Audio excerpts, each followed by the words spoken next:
Welcome to భూదేవిస్ magic. ఈ వీడియోలో maroon colour, coral red colour crochet wire 3.5 mm needle use చేసి basket stitch చేస్తున్నాను. Basket base స్టిచ్చింగ్కి maroon colour wire తీసుకుంటున్నాను.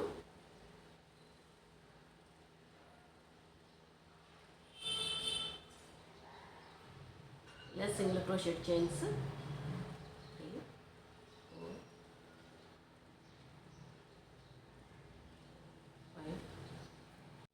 28 chains stitch చేశాను.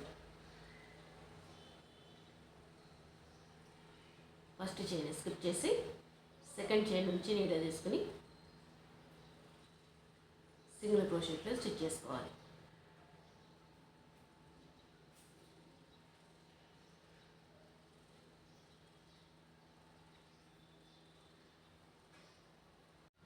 Last chain వరకు స్టిచ్ చేసి 1 చైన్ ఎక్స్ట్రా తీసుకోవాలి.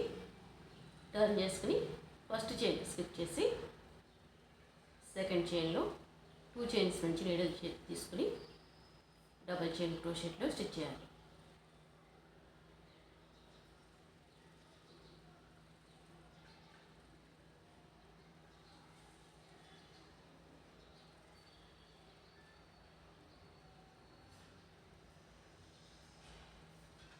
ఇలా లాస్ట్ వరకు స్టిచ్ చేసి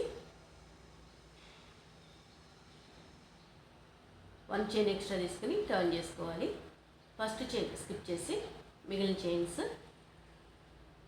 డబల్ చైన్ క్రోషెట్లో స్టిచ్ చేయాలి.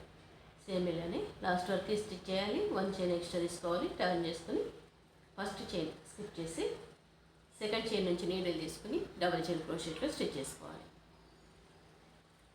ఇలా సేమ్ ప్రాసెస్లో 23 రోస్ స్టిచ్ చేశాను. బేస్కి బటన్స్ ఫిక్స్ చేసి కోరల్ రెడ్ కలర్ తోటి సింగిల్ క్రోషెట్లో 1 రో బోర్డర్లో స్టిచ్ చేశాను. బాస్కెట్ పైకి స్టిచ్ చేయడానికి 7 రోస్ ఒక డిజైన్ లాగా తీసుకుని స్టిచ్ చేశాను. 7 రోస్లో 1 టైం బ్యాక్గ్రౌండ్ కలర్కి మెరూన్ కలర్, 1 టైం బ్యాక్గ్రౌండ్ కలర్కి కోరల్ రెడ్ కలర్ తీసుకున్నాను. మిడిల్లో డిజైన్ స్టిచ్ చేయడానికి కాంబినేషన్ కలర్ తీసుకుని ఇలా డైమండ్ షేప్లో తీసుకున్నాను. ఇలా 3 సైడ్స్ స్టిచ్ చేశాను. 1 సైడ్ నేమ్ స్టిచ్ చేశాను. 1 సైడ్ ఇలా నేమ్ స్టిచ్ చేశాను. నేమ్ స్టిచ్చింగ్కి చైన్స్ ఎలా తీసుకోవాలి, ఎలా స్టిచ్ చేసుకోవాలనేది కావాలంటే కామెంట్ సెక్షన్లో తెలియజేస్తే నేను లింక్ పంపిస్తాను.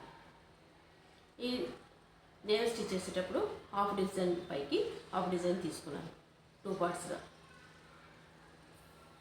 బాస్కెట్ హైట్ సరిపడా స్టిచ్ చేయడానికి 28 రోస్ స్టిచ్ చేశాను. ఇలా బాస్కెట్ స్టిచ్చింగ్ కంప్లీట్ అయిన తర్వాత 2 కలర్స్ కాంబినేషన్లో హ్యాండిల్ స్టిచ్ చేసి ఇలా స్టిచ్ చేశాను. సైడ్ ఎంత స్పేస్ వస్తుంది.